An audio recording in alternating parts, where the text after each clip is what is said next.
নিবেদন করছি। প্রণাম নিবেদন করছি পরম পূজ্যপাদ শ্রীমৎ স্বামী রঙ্গনাথানন্দজি মহারাজের শ্রীচরণে। আজ যার স্মরণ মনন করার জন্য আমরা এখানে সমবেত হয়েছি। প্রণাম নিবেদন করছি রামকৃষ্ণ মঠ কথামৃত ভবনের অধ্যক্ষ মহারাজের চরণে এবং প্রণাম নিবেদন করছি অন্যান্য সকল মহারাজদের উদ্দেশ্যে এবং শ্রদ্ধা এবং নমস্কার নিবেদন করছি সম্মুখে উপবিষ্ট সকল ভক্তবৃন্দের উদ্দেশ্যে। আজকে স্বামী রঙ্গনাথানন্দজি মহারাজের বিষয়ে কিছু বলা এক পরম সৌভাগ্যের বিষয়, কারণ মহারাজের জীবন এক অদ্ভুত অত্যাশ্চর্য জীবন। তিনি সেই কেরালার সেই ত্রিচুর থেকে একদম গ্রামের সেই বালক, তিনি গসপেল অফ শ্রী রামকৃষ্ণ পড়ে একেবারে উদ্দীপিত হয়ে মাত্র তখন ক্লাস 8, তখন সেখান থেকে তিনি একেবারে কিরকম ভাবে এক বিরাট বটবৃক্ষে পরিণত হলেন। ঠাকুরের ভাষায় ঠাকুর স্বামীজির সম্পর্কে যেরকম বলেছেন, সেরকম কিরকম ভাবে সেই বটবৃক্ষের বীজ যেন ছোট্ট আকারে সেই ত্রিচুরে ছিল, সেটি যেন ক্রমশ আত্মপ্রকাশ করতে করতে সেটি সারা বিশ্ব ব্রহ্মাণ্ড ছেয়ে গেল। সেই জন্য আমরা দেখতে পাচ্ছি সেই শঙ্করন, যিনি কেরালার এক বালক, তিনি ধীরে ধীরে শ্রীরামকৃষ্ণ বিবেকানন্দের ভাবাদর্শে একেবারে আপ্লুত হয়ে একেবারে পূর্ণ হয়ে ধীরে ধীরে তিনি একেবারে সারা বিশ্বে ঠাকুর মা স্বামীজির এক বিশেষ যন্ত্র, এক বিশেষ প্রকাশক হিসেবে চারিদিকে তাদের ভাব, তাদের শক্তি, তাদের উদ্দীপনা ছড়িয়ে দিতে লাগলেন। আমরা জানি যে এর পিছনে যেরকম ছিল তার অসাধারণ প্রচেষ্টা, তার পূত জীবন, পূত চরিত্র, তার সঙ্গে সঙ্গে ছিল অবশ্যই ঠাকুর মা স্বামীজির ইচ্ছা এবং মহাপুরুষদের আশীর্বাদ। পূজনীয় রঙ্গনাথানন্দজি মহারাজ একবার স্বামী অখণ্ডানন্দজি মহারাজের কাছে, শ্রী রামকৃষ্ণ পার্ষদ স্বামী অখণ্ডানন্দজি মহারাজের কাছে গিয়েছেন এবং বলছেন যে আপনি আমায় আশীর্বাদ করুন যেন স্বামীজির ভাবে কিছু কাজ করতে পারি যুবকদের মধ্যে বা দেশের জন্য। তখন রঙ্গনাথানন্দজি মহারাজকে পূজনীয় অখণ্ডানন্দজি মহারাজ আশীর্বাদ করেছিলেন যে তোমার জিহ্বায় সরস্বতী নৃত্য করবেন। তো সেই জন্য সেই রকমই হয়েছিল, যে আমরা দেখতে পাচ্ছি যে কালে মহারাজ পূজনীয় রঙ্গনাথানন্দজি মহারাজ একেবারে যেন মা সরস্বতীর বরপুত্র হয়ে সারা বিশ্বে জ্ঞান, ভক্তি, শক্তি বিতরণ করে বেরিয়েছেন। তো সেই জন্য এক অদ্ভুত অত্যাশ্চর্য জীবন কিরকম হয় সেগুলি আমরা মহারাজদের জীবনে দেখতে পাই। পূজনীয় রঙ্গনাথানন্দজি মহারাজের বহুমুখী প্রতিভা সম্পর্কে কিছু অনুধ্যান করতে মহারাজ আদেশ করেছেন। তো পূজনীয় রঙ্গনাথানন্দজি মহারাজের বহুমুখী প্রতিভার যে বহু দিক রয়েছে, তার মাত্র কয়েকটি দিকই আমরা স্মরণ করতে পারবো। কারণ সেই যেরকম বিরাট সহস্রফণা বাসুকী, সেই ভগবানের যিনি পীঠস্থান, তিনি তার যেরকম অনেক মুখ, অনেক আত্মপ্রকাশের ধারা, ঠিক সেই রকম মহাপুরুষদের চরিত্র এরকম তারাও ভার্সেটাইল জিনিয়াস হন এবং বহু গুণাবলী, বহু শক্তি, বহু রকম ক্ষমতা তাদের মধ্যে একসাথে প্রকাশিত হতে থাকে। আমরা ধীরে ধীরে কয়েকটি এখানে স্মরণ করব। পরম পূজ্যপাদ রঙ্গনাথানন্দজি মহারাজের বহুমুখী প্রতিভার কয়েকটি দিক আমরা এখানে আলোচনা করতে পারি। স্বামী বিবেকানন্দ তিনি বলছেন যে যার জীবন জ্ঞান, ভক্তি, কর্ম এবং ধ্যান এই 4 যোগের সমন্বয় হয়নি, তার জীবন শ্রী রামকৃষ্ণ মূষায় দ্রুত হয়নি, অর্থাৎ শ্রী রামকৃষ্ণের মডেল, শ্রী রামকৃষ্ণের ভাবে পূর্ণ হয়নি। তো আমরা তাই দেখতে পাই যে এই সব মহাপুরুষদের জীবনে এবং পূজনীয় রঙ্গনাথানন্দজি মহারাজের জীবনে এই যে জ্ঞান, ভক্তি, কর্ম এবং ধ্যান এই 4টি সমান মাত্রায় একেবারে মিশে রয়েছে তাদের জীবনের মধ্যে। তারা সবাই পূর্ণ যোগী হয়ে উঠেছেন, একেবারে নিজের ব্যক্তিত্বের সবকটি দিক পরিপূর্ণ রূপে প্রস্ফুটিত হয়ে উঠেছে। এবং এই বহুমুখী প্রতিভার কেন্দ্রবিন্দু একটি রয়েছে, সেটি হচ্ছে নিজের দৈব আত্মপরিচয়। যে আমরা যে ডিভাইন, আমরা যে কেউ সাধারণ নই, নিজের যে ডিভাইন স্বরূপ, নিজের যে দেব স্বরূপ, সেটি হচ্ছে সেই সম্পর্কে জ্ঞান, সেই সম্পর্কে সচেতনতা সবসময় থাকার ফলে সেই জ্ঞান নানা প্রণালী দিয়ে আত্মপ্রকাশ করছে। যেরকম একটি উঁচু বাড়ির উপরে একটি ট্যাঙ্ক রয়েছে, সেই ট্যাঙ্কে অনেক জল রয়েছে, সেই জল সেই বাড়ির অনেক নল দিয়ে যেরকম পড়ছে, অনেক ট্যাপ দিয়ে যেরকম পড়ছে, ঠিক সেই রকম সেই নিজের আত্মপরিচয়, নিজের আত্মজ্ঞান, সেই আত্মজ্ঞানের শক্তি, সেই আত্মজ্ঞানের প্রকাশ ঘটছে নানা দিক দিয়ে। কখনো জ্ঞান বিচারের মাধ্যমে, কখনো প্রেম ভক্তির মাধ্যমে, কখনো নিষ্কাম কর্মের মাধ্যমে, কখনো গভীর ধ্যানের মাধ্যমে। পূজনীয় রঙ্গনাথানন্দজি মহারাজের এই সবগুলি অত্যন্ত সুন্দরভাবে তার মধ্যে প্রকাশিত হয়েছিল। আমরা জানি যে মহারাজ কে অনেকেই স্বামী বিবেকানন্দের সাথে তুলনা করেছেন এবং বলেছেন যে তিনি দ্বিতীয় বিবেকানন্দ ছিলেন। স্বামীজি যেরকম সারা বিশ্বে ভারতের আধ্যাত্মিকতা, ভারতের দর্শন চারিদিকে প্রচার প্রসার করেছিলেন, ঠিক সেই রকম ভাবে পূজনীয় রঙ্গনাথানন্দজি মহারাজও ভারত এবং ভারতের বাইরে বহু দেশে, বহু স্থানে, প্রায় সব দেশেই তিনি এই যে ভারতবর্ষের যে বাণী, শ্রীরামকৃষ্ণ বিবেকানন্দের যে বাণী, সেটি বহুভাবে প্রচার করেছেন। কিন্তু অদ্ভুত ব্যাপার, তিনি যে এত বড় শক্তিধর পুরুষ, এত বিরাট মাপের প্রচারক, এত বিরাট মাপের জ্ঞানী পণ্ডিত, কিন্তু আমরা দেখছি যে যখন পূজ্যপাদ ভূতেশানন্দজি মহারাজের মহাসমাধির পরে যখন পূজনীয় রঙ্গনাথানন্দজি মহারাজ রামকৃষ্ণ সংঘের প্রেসিডেন্ট হলেন, সংঘাধ্যক্ষ হলেন, তখন সবাই গিয়েছেন, তখন মহারাজও তখন শারীরিক কারণে হসপিটালে ভর্তি, এবং সকলে যখন সিদ্ধান্ত নিয়েছেন যে পরবর্তী প্রেসিডেন্ট মহারাজ হবেন পূজনীয় রঙ্গনাথানন্দজি মহারাজ, তখন যখন তার কাছে গিয়ে তাকে এই কথাটি নিবেদন করা হলো, তিনি সঙ্গে সঙ্গে বললেন, খুব একেবারে ইনস্ট্যান্টেনিয়াসলি বললেন যে কি, মাইসোর আশ্রমের পাচক এখন রামকৃষ্ণ মঠের প্রেসিডেন্ট হয়ে গেছেন। তো বলছেন যে তিনি ছোটবেলায়, যেহেতু যখন তিনি প্রথম জয়েন করেন, তখন তিনি মাইসোর আশ্রমে বহুদিন রান্নার কাজ করেছেন। তখন সব কাজের জন্য এত লোকবল ছিল না, এবং তখন মহারাজ রান্না করতেন, এবং রান্না করার ফাঁকে ফাঁকেই কিন্তু তিনি ওই বই পড়তে থাকতেন। প্রচন্ড বই পড়ার নেশা, এবং সবসময় তিনি ওই বই পড়ছেন, এবং তার সাথে সাথে নানা রকম আশ্রমের সেবা, ঠাকুরের সেবা সবসময় করছেন। এবং তিনি কিন্তু তার কাছে ওটি তার আসল স্বরূপ, যে আমরা পরবর্তীকালে তিনি যেন নিজেই একটি প্রতিষ্ঠান হয়ে উঠেছিলেন, এবং পরবর্তীকালে অনেকেই তাকে বলেছেন যে আপনি নিজেই তো চাইলে একটি অর্গানাইজেশন স্থাপন করতে পারেন, আপনি নিজেই একটি ইনস্টিটিউশন পূজনীয় রঙ্গনাথানন্দজি মহারাজ সম্পর্কে। কিন্তু মহারাজ সঙ্গে সঙ্গে বলতেন যে আমার কোনো মিশন নেই, Ramakrishna Vivekananda had a mission, I don't have a mission. Ramakrishna বিবেকানন্দের একটি আবির্ভাবের কারণ আছে, তাদের একটি মিশন রয়েছে, তাদের একটি কিছু করার ইচ্ছা রয়েছে, আমার কিছু নেই।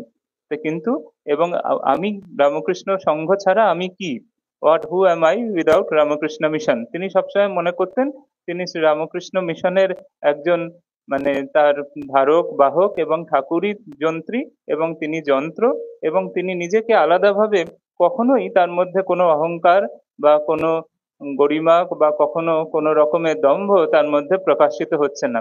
তাই সব পাণ্ডিত্য, সব কর্মকুশলতার কেন্দ্রে কিন্তু ঠাকুরের প্রতি, রামকৃষ্ণ সংঘের প্রতি তার গভীর আনুগত্য, গভীর ভক্তি, গভীর যে ঈশ্বর পরায়ণতা, সেটি কিন্তু তাকে অত্যন্ত, মানে একেবারে অনন্য একটি জ্বলন্ত উদাহরণ করে রেখেছেন।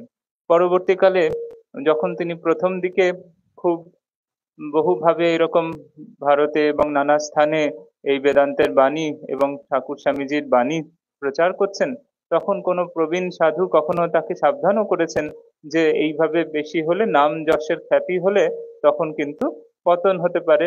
তখন তিনি সঙ্গে সঙ্গে বলতেন যদি কোথাও পড়ি তো গিয়ে পড়বো শ্রীরামকৃষ্ণের চরণে, কারণ আর কোথাওই, মানে কারণ তিনি সবসময় ভিতরে সচেতন ছিলেন যে তিনি ঠাকুরের ঠাকুরই যন্ত্রী, ঠাকুরই তাকে দিয়ে সবকিছু করিয়ে নিচ্ছেন। তো এইটি হচ্ছে রামকৃষ্ণ সংঘের অন্যতম বৈশিষ্ট্য, যে যে যাই করছে সবাই কিন্তু এটি সাধন করার চেষ্টা করছে যে আমি যন্ত্র তুমি যন্ত্রী। যেরকম ঠাকুর শিখিয়ে গেছেন সেরকম ভাবে, যেরকম গানের মধ্যেও রয়েছে যে আমি যন্ত্র তুমি যন্ত্রী, আমি ঘর তুমি ঘরণী, আমি রথ তুমি রথী। তো এই যে নিমিত্ত মাত্রং ভব সব্যসাচী, গীতায় ভগবান অর্জুনকে তাই বলছেন যে আমি সব করে রেখেছি, তুমি শুধুমাত্র আমার নিমিত্ত হয়ে, আমার যন্ত্র হয়ে আমার হয়ে কাজ করো। তো সবকিছুর কেন্দ্রবিন্দুতে এই যে ভক্তি এবং এই যে ঠাকুরের প্রতি গভীর আনুগত্য, এবং আমি যে তিনি মহারাজ যে নিজেকে ঠাকুর বা এই রামকৃষ্ণ সংঘ ছাড়া কোনো মতেই কোনো গৌরবান্বিত মনে করছেন না, এটি কিন্তু আমাদের বিশেষ শিক্ষণীয় এবং বিশেষ স্মরণীয়। কারণ আহ, এই যে এত বিরাট, স্বামীজি বলছেন যে মানে এই মান যশ হজম করা কিন্তু খুব কঠিন। এই যে স্বামী বিবেকানন্দের জীবনেও আমরা দেখতে পাই যে সেই পরাধীন ভারতবর্ষে যখন স্বামীজি একেবারে দিগ্বিজয়ী পণ্ডিত হয়ে গেছেন, তখন কিন্তু এই মান যশ হজম কিন্তু তিনি অনায়াসে করতে পারছেন। তো সেই জন্য পূজ্যপাদ রঙ্গনাথানন্দজি মহারাজের জীবনেও আমরা সেটিই দেখতে পাচ্ছি যে তিনি সবসময় নিজেকে ঠাকুরের যন্ত্র হিসেবে দেখার ফলে তার মধ্যে কখনোই মান যশ বা অহংকার কখনো তার মধ্যে প্রবেশ করছে না। একদিকে বিরাট প্রতিভা, কিন্তু আর একদিকে ঠাকুরের সাথে তিনি নিত্য যুক্ত হয়ে রয়েছেন, ঠাকুর স্বামীজি, এবং সবসময় তিনি নিজেকে সেই মাইসর আশ্রমের সেই পাচক হিসেবেই যেন মনে রাখছেন। যে মনে রাখছে যেরকম পূজনীয় শারদানন্দজি মহারাজ, তিনি সবসময় মনে করতেন যে তিনি মায়ের বাড়ির দাড়ি, মায়ের বাড়ির দারোয়ান। তিনি যে রামকৃষ্ণ সংঘের সম্পাদক বা শ্রীরামকৃষ্ণের পার্ষদ সেসব গৌণ, তিনি মনে করতেন যে তিনি মায়ের বাড়ির দারোয়ান। ঠিক সেই রকম ভাবে পূজনীয় রঙ্গনাথানন্দজি মহারাজও এরকম যখন তিনি সংঘাধ্যক্ষ হলেন তখন তিনি বলছেন যে এরকম যে তিনি নিজের আসল পরিচয় এইভাবেই মনে রাখতেন যে তিনি ঠাকুরের সেবক, ঠাকুরের সেই মাইসর আশ্রমের পাচক, এবং বলছেন যে সে এখন রামকৃষ্ণ সংঘের প্রেসিডেন্ট হয়ে গেছে। তো বলছে দেখো ঠাকুরের কি লীলা, ঠাকুরের কি অপার শক্তি, সেরকম ভাবে তিনি এইভাবে বলছেন। তো এই মহাবীর হনুমানজির মধ্যেও আমরা সেরকম ভাবে দেখতে পাচ্ছি, একদিকে বিরাট ত্রিলোক বিক্রম, আবার আর একদিকে কিন্তু ভগবানের প্রতি যে তার একেবারে গভীর আনুগত্য। সেই জন্য এইসব মহাপুরুষদের জীবনে এরকম বিপরীত দুই রকম শক্তি একসঙ্গে খেলা করতে থাকে। আমরা যদি মহারাজের জীবনে বিভিন্ন রকমের ঘটনা যদি অনুধাবন করি তার বহুমুখী প্রতিভার, সেখানে আমরা দেখছি যে একবার তিনি নানা সুন্দর পরিস্থিতি আমরা দেখতে পাচ্ছি যে তিনি হায়দ্রাবাদ সেন্টার যখন করছেন তখন সেখানে আগে কিছুই ছিল না, কিন্তু মহারাজ যে বিরাট কর্মযোগী, তিনি সেখানে একেবারে বিশাল মাপের একটি কেন্দ্র সৃষ্টি করছেন, হায়দ্রাবাদ আশ্রম। সেখানে সেই ভিআইএইচই বা ইত্যাদি বিভিন্ন যে বহুমুখী যে প্রতিভা বিকাশের যে কেন্দ্র, সেগুলি কিন্তু মহারাজ তৈরি করছেন। আবার আমরা দেখতে পাচ্ছি যে যখন আমরা আহ, ঠাকুরের জীবনে আমরা দেখছি বহুমুখী প্রতিভার যে উদাহরণ তিনি দিয়েছেন, যে সেখানে একজন ঢেকিশালে একজন ধান কুটছে, কিন্তু তার কোলে সন্তান রয়েছে, তাকে খাওয়াচ্ছেন, তার সামনে একজন এসছে, তার সাথে দরদামও করছেন। তো সবকিছু করছেন কিন্তু মনটা পড়ে রয়েছে ওই ঢেকিশালের পাটটার উপরে, কারণ সেটি যদি ছন্দপতন হয় সেখানে যে ধানটা সরাচ্ছে তার হাতটি একেবারে পিষে যাবে। তো সেই জন্য এই সব বহুমুখী প্রতিভার কেন্দ্রবিন্দুতে কিন্তু রয়েছে সেই নিজের আসল স্বরূপের সচেতনতা এবং ঠাকুরের প্রতি শরণাগতি, ঠাকুরের প্রতি যে আনুগত্য। মহারাজের এই পাণ্ডিত্য, তার এই কর্মকুশলতা, সবকিছুর আড়ালে কিন্তু তার এক প্রেমিক সত্তা রয়েছে। সবসময় তিনি একেবারে অত্যন্ত ভালোবাসা এবং প্রেমে পরিপূর্ণ। পূজনীয় আত্মস্থানন্দজি মহারাজ তিনি বলছেন যে যখন একবার পূজ্যপাদ রঙ্গনাথানন্দজি মহারাজ রামকৃষ্ণ সংঘের প্রেসিডেন্ট, তখন পূজনীয় আত্মস্থানন্দজি মহারাজ গিয়েছেন তার সঙ্গে দেখা করতে। তো কখনো কখনো মহারাজ যখন শুয়ে থাকতেন রঙ্গনাথানন্দজি মহারাজ, তখন আত্মস্থানন্দজি মহারাজ হয়তো গিয়েছেন, এবং তখন মহারাজ বলতেন যে তুমি এখানেই বসো, অর্থাৎ তার বিছানার উপরেই তাকে বসতে বলতেন। তিনি বলতেন কি করে বসবো, আপনি মানে তিনি সংঘাধ্যক্ষ, ঠাকুরের মূর্তি, একেবারে, কিন্তু উনি ছাড়তেন না। এবং তখন তার বিছানার উপরে বসেই তার সাথে গল্প করতে হতো, এবং তিনি হাত ধরে বসিয়ে একেবারে টেনে বসিয়ে দিতেন এবং তার সাথে কথা বলতেন, গল্প করতেন। এবং পূজনীয় আত্মস্থানন্দজি মহারাজ বলছেন যে মানে তার তো খুব সংকোচ বোধ হচ্ছে যে স্বয়ং সংঘাধ্যক্ষ মহারাজের সাথে এক আসনে বসে রয়েছি। তিনি বলতেন কোনো মতে দুটো কথা বলে তাড়াতাড়ি তাড়াতাড়ি চলে আসতাম, কারণ তো এরকম একদম আপন করে নিতেন। একবার মহারাজ বলছেন, পূজনীয় আত্মস্থানন্দজি মহারাজ বলছেন, একবার দিল্লি আশ্রমে গিয়েছেন, তখন দিল্লি আশ্রমে পূজনীয় রঙ্গনাথানন্দজি মহারাজ সম্পাদক, এবং সেখানে একবার গিয়েছেন যখন, তখন বহু সাধু সমাগম হয়েছে হয়তো, সেই জন্য কোনো থাকার ঘর আর আলাদা করে নেই। তখন পূজনীয় রঙ্গনাথানন্দজি মহারাজ বলছেন যে কোনো চিন্তা নেই, তুমি এই আমার ঘরে আমার বিছানায় এখানেই থাকো, এখানেই শো। তো এইরকম ভালোবাসা একেবারে, বলছেন যে তুমি আমার ভাই, তো সেইভাবে তুমি আমার সাথেই এখানেই থাকো। এইরকম তার একেবারে গভীর ভালোবাসা। পূজনীয় প্রভানন্দজি মহারাজ তিনি বলছেন যে একবার তিনি রঙ্গনাথানন্দ মহারাজের কাছে দেখা করতে গিয়েছেন। তো নানা রকম কথা প্রসঙ্গে তিনি হঠাৎ আহ, জিজ্ঞেস করছেন যে এখন কটা বাজে। তো তখন ঘড়ি ছিল না তার হাতে, তো তিনি উঠে গিয়ে একটা জায়গায় দেখে আসলেন যে ঘড়ি তে টাইমটা দেখে এসে বললেন। তো তখনকার মতো ব্যাপারটি হয়ে গেল।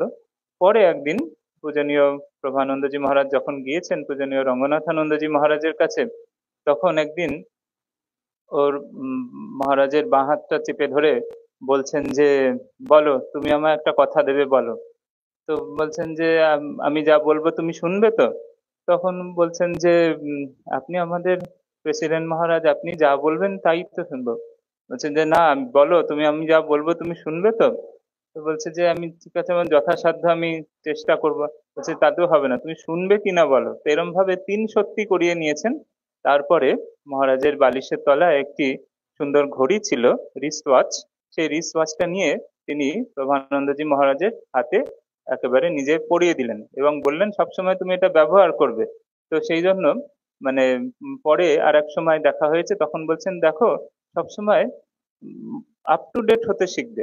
আগেকার দিনে ঘড়ি হয়তো পরা একটি বিলাসিতা ছিল, একটি বাহুল্যের সাইন ছিল, কিন্তু এখন সেরম নয়। এখন তোমার দরকার হবে, এখন তুমি ঘড়ি পরবে।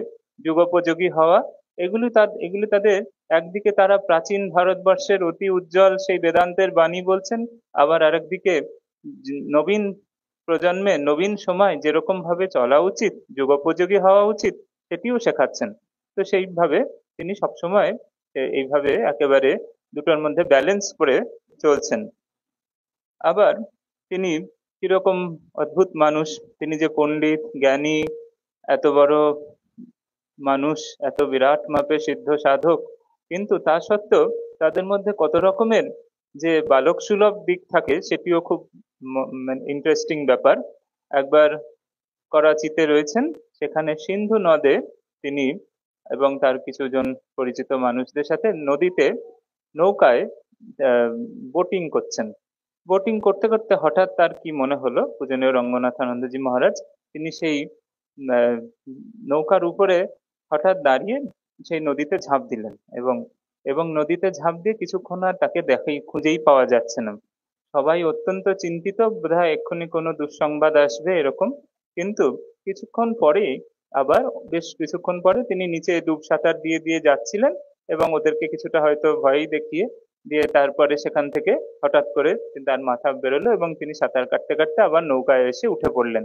এরকম বালকের মতো স্বভাব, যে সবসময় যে স্টিরিওটাইপ একদম গম্ভীর হয়ে বসে থাকতে হবে যে, এবং সবসময় শুধু যে শাস্ত্র আলোচনা করছেন সেরকম নয়, তিনি রোজ রেগুলার এক্সারসাইজ করতেন এবং সুইমিং করতে খুবই ভালোবাসতেন, সাঁতার কাটতে। ছোটবেলায় তার কেরালায় জন্ম, যেহেতু সেখানে চারিদিকেই নদী নালা জল ব্যাকওয়াটার সবকিছু রয়েছে, কিন্তু তিনি এরকম একেবারে সেই অদ্ভুত প্রকাশ ঠাকুরের মধ্যে যেরকম আমরা দেখছি, স্বামীজির মধ্যেও যেরকম দেখছি, যে একদিকে যখন তাদের সেই জ্ঞানের ভাব আসছে, সে একেবারে সবাই কেঁচো হয়ে যাচ্ছে। আবার আরেকদিকে যখন বালকের ভাব আসছে, তখন সকলের একেবারে নানা রকমের আনন্দ, নানা রকমের অভিজ্ঞতা হচ্ছে। তো সেইভাবে আমরা মহারাজের বহুমুখী প্রতিভার মধ্যে এগুলিও দেখতে পাচ্ছি। আবার একবার তার যে অনুকম্পা, তার যে সকলের প্রতি ভালোবাসা, সেটিও খুব লক্ষণীয় বিষয়। একবার পূজনীয় স্মরণানন্দজি মহারাজ বলছেন যে তারা একসাথে ফ্লাইটে করে ফিরছেন, কোনো এরোপ্লেনে আসছেন, আস্তে আস্তে তখন দেখছেন যে মহারাজ প্লেনে উঠেই বই পড়তে শুরু করে দিয়েছেন। সবসময় যখনই পারতেন তিনি এই যে মানে আমাদের স্বাধ্যায় পড়াশোনা করছেন, বই পড়ছেন। তো বই পড়ছেন, তো ইতিমধ্যে এয়ার হোস্টেস এসে সবাইকে ফুড প্যাকেট দিচ্ছে। তো ফুড প্যাকেট যখন দিচ্ছেন, তখন সেই ফুড প্যাকেটটি সবাই নিচ্ছে, তো মহারাজের কাছে আসতে মহারাজও সেটি হাত বাড়িয়ে নিয়েছেন। তো পূজনীয় স্মরণানন্দজি মহারাজ বেশ একটু বিস্মিতই হলেন, ভাবলেন যে মহারাজ তো পূজনীয় রঙ্গনাথানন্দ মহারাজ বিশেষ খুব বেশি কিছু এরকম বাইরের খাবার বা অনেক কিছু খাবার খেতেন না, খুব অত্যন্ত সীমিত তার আহার ছিল, এবং একটু ভাত, একটু সিদ্ধ সবজি এবং একটু মধু বা একটু এরকম খুব সীমিত তার আহার্য ছিল। তো তখন এই ফুড প্যাকেট নিচ্ছেন দেখে বেশ একটু অবাকই হলেন। তো মহারাজ তো ফুড প্যাকেটটি নিয়ে পাশে রেখে আবার বই পড়তে লাগলেন। এরম করে ফ্লাইট ল্যান্ড করলো। মহারাজ ফুড প্যাকেটটা নিয়ে ব্যাগে করে নিয়ে বেরিয়ে এসছেন এয়ারপোর্টে, এবং চারিদিকে খুঁজছেন কাউকে। তো খুঁজছেন কাকে? না, একটি দুস্থ, একটি ডিসেবলড ছেলে রয়েছে সেখানে। তো তাকে ওই প্যাকেটটি দেবেন বলে খুঁজছেন আর কি। তিনি, তার মানে এটি তার একটি অভ্যাস ছিল যে যখনই প্লেনে ওরকম প্যাকেট দিতেন তিনি সেটি নিয়ে আসতেন, এবং এয়ারপোর্ট থেকে বেরিয়ে সেখানে কিন্তু তিনি ওই ছেলেটিকে ওই প্যাকেটটা দেবেন বলে কিন্তু সবসময় সঙ্গে করে করে নিয়ে আসতেন। এরকম হচ্ছে তাদের বিরাট হৃদয়, বিরাট ভালোবাসার একেবারে চির উন্মাদ প্রেম পাথার। ঠাকুর সম্পর্কে যেরকম আমরা পাচ্ছি, স্বামীজি যেরকম বলছেন, তো ঠাকুরের মূর্তি যারা, ঠাকুরের অভিন্ন মূর্তি মহারাজদের মধ্যেও সেরকম দেখা যাচ্ছে। চির উন্মাদ প্রেম পাথা, যেন ভালোবাসার সাগর যেন সবসময় উতলে উঠছে একেবারে, এরকম দেখতে পাচ্ছেন। আর একবার আমরা দেখছি যে মহারাজের সহিষ্ণুতা, মহারাজ কিরকম কষ্ট সইতে পারতেন। একবার পূজনীয় রঙ্গনাথানন্দজি মহারাজ অনেক দূরে উড়িষ্যার সম্বলপুরে গিয়েছেন বেশ কিছু জায়গায় লেকচার দেবেন বলে। তো প্রায় 3টে লেকচার হয়ে গেছে ইতিমধ্যে। পূজনীয় স্মরণানন্দজি মহারাজ দেখছেন যে মহারাজের খুব পেটে ব্যথা হচ্ছে, কিন্তু উনি কাউকে কিছু বলছেন না। কারণ তিনি যে ওই লেকচার গুলো দিচ্ছেন, সেই লেকচার গুলো যাতে ব্যাহত না হয় সেজন্য তিনি প্রায় 24 ঘন্টা কিছু আলাদা করে খাওয়া দাওয়া না করে শুধু জল খেয়ে খেয়ে চলেছেন, এবং এক জায়গা থেকে আরেক জায়গা লেকচার দিয়ে যাচ্ছেন, কিন্তু কষ্ট হচ্ছে বলে কাউকে কিন্তু কিছু বলছেন না। এটা হচ্ছে তিতিক্ষা, যে সহনং সর্ব দুঃখানাম অপ্রতিকার পূর্বকম চিন্তা বিলাপ রহিতম সা তিতিক্ষা নিগদ্যতে। তো এইভাবে সব রকম দুঃখ কষ্ট, সব রকম পরিস্থিতি মানিয়ে কিভাবে চলতে হয়, কিভাবে সইতে হয়, এবং কিভাবে মানে নিজের লক্ষ্য ভেদ করতে হয় একসাথে, এগুলো আমরা দেখতে পাচ্ছি মহারাজের জীবনে। কখনো তার শরীর খারাপ হলে কেউ যদি জিজ্ঞেস করতেন যে কেমন আছেন, সবসময় বলতেন আই এম ফিলিং বেটার, আমি ভালো আছি, কালকের থেকে ভালো আছি, ভালো আছি সবসময়। কখনো খারাপ আছি জেনারেলি শোনা যেত না কখনো। তো একবার পূজনীয় প্রভানন্দজি মহারাজ বলছেন, তার বহুমুখী প্রতিভা সম্পর্কে যেহেতু আমরা আলোচনা করছি, তিনি তো এত বড় বাগ্মী ছিলেন, এত বিরাট ওরেটর, এত বিরাট তার বাক কৌশল, তিনি এত সুন্দর বক্তৃতা দিতেন। তো বলছেন যে তার বক্তৃতার দৈর্ঘ্য কত রকমের হয়েছে। বলছেন যে পূজনীয় প্রভানন্দজি মহারাজ বলছেন যে কখনো তার সব থেকে সংক্ষিপ্ত বক্তৃতা শুনেছি 5 মিনিটের, আবার সব থেকে দীর্ঘতম বক্তৃতা শুনেছিলেন 95 মিনিটের। তো 5 মিনিট থেকে 95 মিনিট দুরকম বক্তৃতাই আয়তনে তফাৎ থাকলেও ভাব গাম্ভীর্য বা যে সেই যে তার অ্যাট্রাকটিভ পাওয়ারে কিন্তু কোনোটাই কম ছিল না।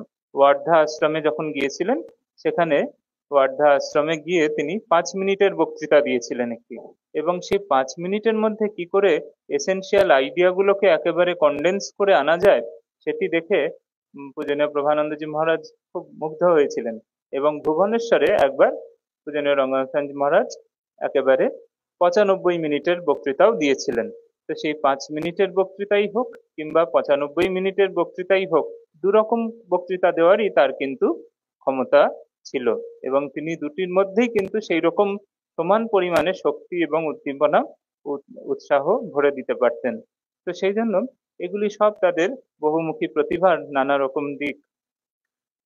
আরেকবার আমরা দেখতে পাচ্ছি যে তার যে ভক্তির দিক, তার যে অসাধারণ যে ভক্তি, সেটি যেরকম আমরা দেখলাম তার জ্ঞান, তার কর্ম, তার সাহস, তার ভালোবাসা, তেমনি তার ঈশ্বর ভক্তি অসাধারণ, সেটিও তার সেই দিক রয়েছে। তো একবার হায়দ্রাবাদ আশ্রমে একটি সমস্যা হচ্ছে, তো নানা রকম ভাবে সেই সমস্যার সমাধান যখন হচ্ছে না, তো একদিন তিনি বলছেন, তিনি ঠাকুরকে সেই সমস্যা জানাতে মন্দিরে গিয়েছেন, এবং মন্দির থেকে আসার পরে তিনি বলছেন যে আমি ঠাকুরকে বলে এলাম যাতে আর কোনো এই নিয়ে সমস্যা না হয়। আরেকটি ঘটনাও শোনা যায় যে একটি বিশেষ জায়গায় একটি মন্দির তৈরি হচ্ছিল ঠাকুরের। সেই মন্দিরটি প্রথমে একভাবে তৈরি হওয়ার কথা ছিল, কিন্তু মহারাজ এসে দেখছেন বহুদিন ধরে মন্দির তৈরি হচ্ছে কিন্তু মন্দিরটি সম্পূর্ণ হয়নি তখনো। তখন তিনি মহারাজ আর একভাবে মন্দিরটি সম্পন্ন করতে বলেন। তো তখন সবাই বলেন যে তাহলে এটি সবাই মিলে বসে আলোচনা করতে হবে। তখন তিনি মহারাজ, পূজনীয় রঙ্গনাথানন্দজি মহারাজ বলছেন, যার সাথে আলোচনা করার তার সাথে আলোচনা করে নিয়েছি, অর্থাৎ শ্রী শ্রী ঠাকুরের সাথে আলোচনা করার তার সাথে আলোচনা হয়ে গিয়েছে। সেই রকম একেবারে সবসময় ঠাকুর মা স্বামীজির সাথে নিত্য যুক্ত হয়ে রয়েছেন।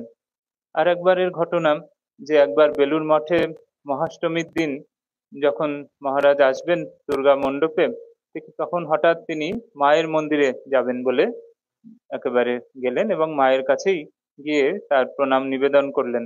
কারণ মাই আমাদের জ্যান্ত দুর্গা, মায়ের মধ্যেই সব দেবদেবী বিরাজ করছেন, ঠাকুরের মধ্যেই সব দেবদেবী বিরাজ করছেন, এবং সেটি মহারাজদের জীবনে একেবারে গাঁথা। তো আরেকবার দুর্গাপুজোর সময় বেলুড় মঠেই দুর্গা প্রতিমা বিসর্জন হবে। তো সেই সময়কার ঘটনা একটি শোনা যায় যে মহারাজ প্রায় রুমাল দিয়ে মুখ চেপে রয়েছেন, যে কারণ তার কান্না এসে যাচ্ছে যে জীবন্ত প্রতিমা কেন ওরা বিসর্জন দিচ্ছে। তিনি দেখছেন যে একেবারে জীবন্ত প্রতিমাই যেন রয়েছে। তো তাদের কাছে আসলে কখনোই বিসর্জনের কোনো হয় না, সবকিছুই তাদের কাছে জীবন্ত। ব্রহ্মজ্ঞানীর কাছে সবকিছুই সবসময় চিন্ময়, সবকিছুই সবসময় পূর্ণ প্রকাশ হয়েই রয়েছে। তাই সেখানে ন জানামি বিসর্জনম, আবাহনং ন জানামি বিসর্জনম, তাই সেখানে আলাদা করে আবাহনও নেই, সেখানে আলাদা করে বিসর্জনও নেই, সবসময় পূর্ণ প্রকাশ হয়ে রয়েছে, একেবারে জীবন্ত চিন্ময় জগৎ। ঠাকুর যেরকম দেখছেন কোষ্ঠাকুশি, বিড়াল, চৌকাঠ সবকিছু চৈতন্যময় হয়ে রয়েছে, সেরকম মহারাজদের জীবনে, পূজনীয় রঙ্গনাথানন্দ মহারাজের জীবনের এইসব ঘটনাগুলিও যেন সেই সব তত্ত্বেরই একেবারে দ্যোতক। কখনো কখনো মহারাজের মুখে এরকম শোনা যেত, মহারাজ তার কাছে একটি জপমালা ছিল, তিনি কখনো সেটি তার সেবককে দেওয়ার সময় বলতেন এটি সযত্নে রেখে দাও, এর মধ্যে মহাপুরুষ মহারাজ রয়েছেন। যেন কারণ তিনি মহাপুরুষ মহারাজের আশ্রিত সন্তান ছিলেন, দীক্ষিত সন্তান ছিলেন, এবং তিনি মনে করতেন এই জপমালার মধ্যে তার গুরু পূজনীয় শিবানন্দজি মহারাজেরই যেন উপস্থিতি রয়েছে। আর একবার তার বহুমুখী প্রতিভার আলোচনা করতে গেলে মনে হয় তারা কতদূর বিশ্বজনীন ব্যক্তিত্ব, তারা কত বিরাট তাদের ব্যাপ্তি।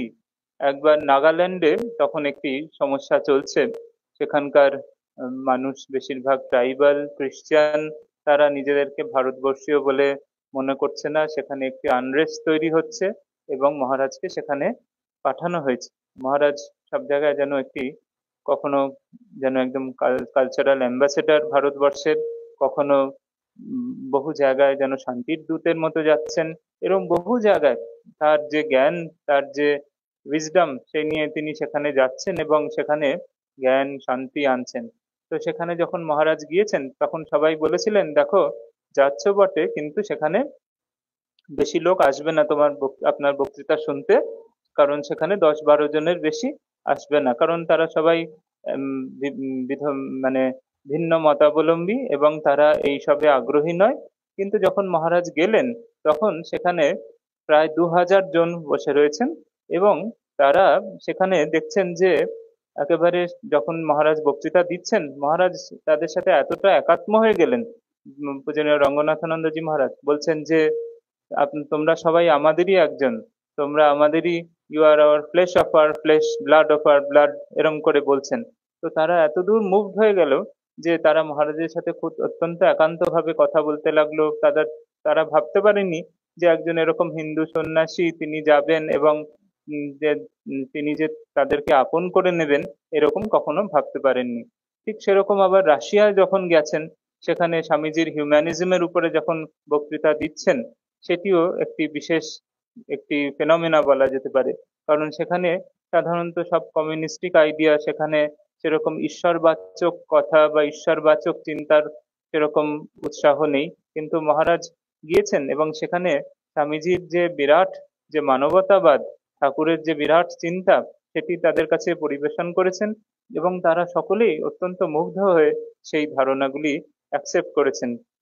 এইভাবে আমরা দেখতে পাচ্ছি যে তিনি একেবারে বহু স্তরের মানুষ।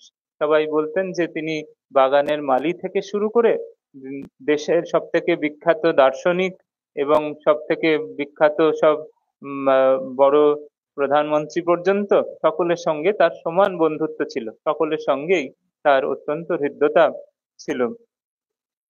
কেউ কেউ তার তিনি যে কত রকমের বই পড়েছেন সেটির একটি তালিকাও দিয়েছেন, যে সেই তালিকা দেখলে আমাদের অবাক হতে হয় যে কি করে একজন মানুষের জীবনে তিনি এত ধরনের বই কি করে পড়েছেন। শুধু পড়েছেন তা নয়, তার মূল একেবারে আত্মসাৎ করেছেন এবং সেটিকে পজিটিভ ভাবে নানাভাবে পরিবেশনও করেছেন।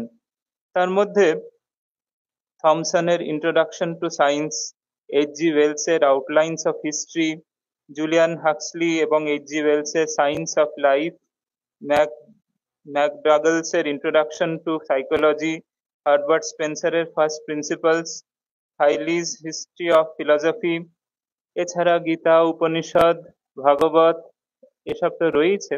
এবং তার সাথে অবশ্যই ঠাকুরমা স্বামীজি, তাদের রামকৃষ্ণ বিবেকানন্দ সাহিত্য এবং স্বামীজির বই এত মন দিয়ে তিনি পড়েছেন যে তিনি নিজেই বলতেন যে তার রক্তে red blood corpuscle, white blood কর্পাসেলের সাথে ভিভিসি বা বিবেকানন্দ ব্লাড কর্পাসেলসও রয়েছে। তিনি যেন একেবারে নিজেকে বিবেকানন্দময় হয়ে একেবারে সবসময় অনুভব করতেন, যেন স্বামীজির চিন্তা ভাবনা, স্বামীজি নিজেই বলছেন টেক আপ ওয়ান আইডিয়া, এমন ভাবে একটা চিন্তা ভেবে নিতে হবে যেন সেটি think of it, dream of it till it tingles with every drop of blood, যেন সেই চিন্তাগুলো যেন প্রত্যেকটি রক্ত কণার সাথে যেন একেবারে চলতে থাকে।